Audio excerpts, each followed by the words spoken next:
¿Qué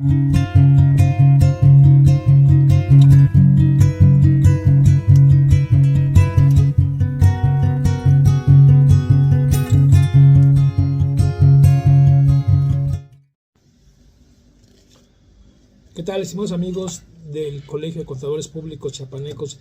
Siempre es un gusto saludarlos, y ahora que tengo el honor de participar en una de sus cápsulas fiscales, bueno, pues lo hago con más gusto aún. El tema sobre el que yo quiero compartir tiene que ver con algunos cambios que se han hecho recientemente, en particular con los incrementos al salario mínimo. Siempre estaremos a favor, siempre serán plausibles las mejoras que se tengan en este sentido. Definitivamente estamos lejos aún de cumplir el objetivo de un salario mínimo, de la cantidad menor que se le puede pagar a un trabajador por una jornada laboral. Sin embargo, desde el punto de vista patronal y desde el punto de vista fiscal, parece que es en este 2024 en donde comenzamos a tener algunos, pues si no problemas, sí puntos a observar. Nosotros tenemos claro que tenemos un impuesto sobre la renta, que grava las ganancias, que grava justo la renta, la utilidad, y que dentro de este impuesto hay algunas exenciones, ¿no? En el caso particular de los trabajadores, estas están encapsuladas, ¿no?, en los mínimos que marca la propia Ley Federal del Trabajo, pero tenemos algún par de temas que habrá que considerar. Uno es el salario, aún siendo el mínimo, no está exento, no es un concepto que esté exento para la ley del impuesto sobre la renta. Incluso el propio articulado nos habla de los conceptos distintos al salario mínimo, y por lo tanto tendríamos como patrones que estar haciendo el cálculo, la retención y el entero del impuesto correspondiente. Sin embargo, la propia ley, ¿no?, y aún dejando de lado temas laborales, la propia ley del impuesto sobre la renta me señala que mensualmente no tendría que estar haciendo una retención, que no debo de hacer una retención, y les digo, esto adicional a toda la protección que tiene un salario, y más cuando estamos hablando de un salario mínimo. ¿Qué sucede con esto? Bueno, pues que en este año, con un incremento del 20%, que es bastante sustancial, pues queda no obsoleta, pero en los casos en donde un trabajador obtenga exclusivamente el salario mínimo y trabaje el periodo completo, pues nos vamos a enfrentar a que el subsidio al empleo ya no va a permitir, o sea, aritméticamente ya no me da el resultado necesario como para no hacer una retención al trabajador.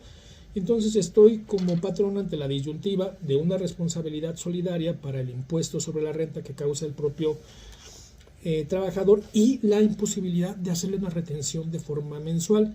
Sin embargo, también es parte de mis obligaciones como patrón, al final del año, en la mayoría de los casos, hacer un ajuste anual, ¿no?, y ver si estos pagos provisionales que yo hice o no hice son similares al impuesto que finalmente se causa con el año. A lo que nos estaríamos enfrentando, algo que ya pasó en la frontera, por supuesto que ya pasó en la frontera, a lo que nos estaríamos enfrentando es a que, derivado de que yo no pude hacer, yo dudo que se estén haciendo retenciones sobre un trabajador con salario mínimo, al momento de hacer el ajuste anual, me va a dar un impuesto bastante considerable a cargo del trabajador, y es aquí donde tendríamos que, más que tomar una decisión, porque la decisión es fácil, no habrá que darle seguimiento a la ley de forma puntual, podríamos estar imposibilitados para que esto se consiga. Ya debió de haber habido un pronunciamiento. Esto no es un tema del SAT, esto es un tema legislativo que se tendrá que estar resolviendo. Yo estimaría que muy cercano a las fechas, pasando todo este tema de elecciones, se haga alguna manifestación. Ya pasó algo similar con los salarios, que tienen un incremento más favorecedor en la zona norte, y al final la decisión fue no retener, ¿no? Y no sé, sí se causó el impuesto, pero no se pagó, una suerte rara ahí, porque tampoco es una condonación.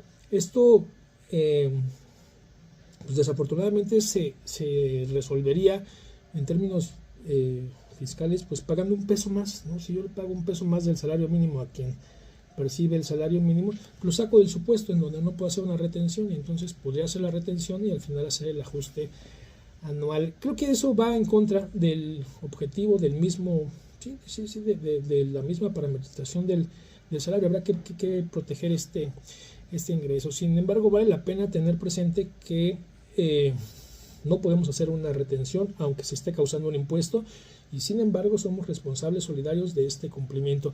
No pateemos hacia el futuro, ¿no?, las decisiones que se tengan que tomar.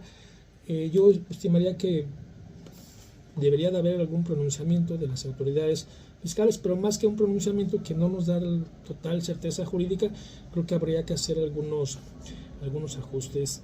Concluyendo, el salario mínimo no está exento, pero tampoco puedo retener como patrón por él, pero tampoco dejo de ser responsable solidario al momento del impuesto que se tiene que calcular, y el problema seguramente lo tendría cuando llegara la fecha, ¿no?, el momento de hacer el ajuste anual y en consecuencia las retenciones. Vamos a seguir observando el tema, a seguir solicitando, ¿no?, de las autoridades alguna definición. Bueno, mientras tanto yo agradezco por supuesto el espacio al colegio, les felicito por el desempeño. Yo soy Rolando Silva, actualmente tengo el encargo de conducir la vicepresidencia fiscal del Instituto Mexicano de Contadores.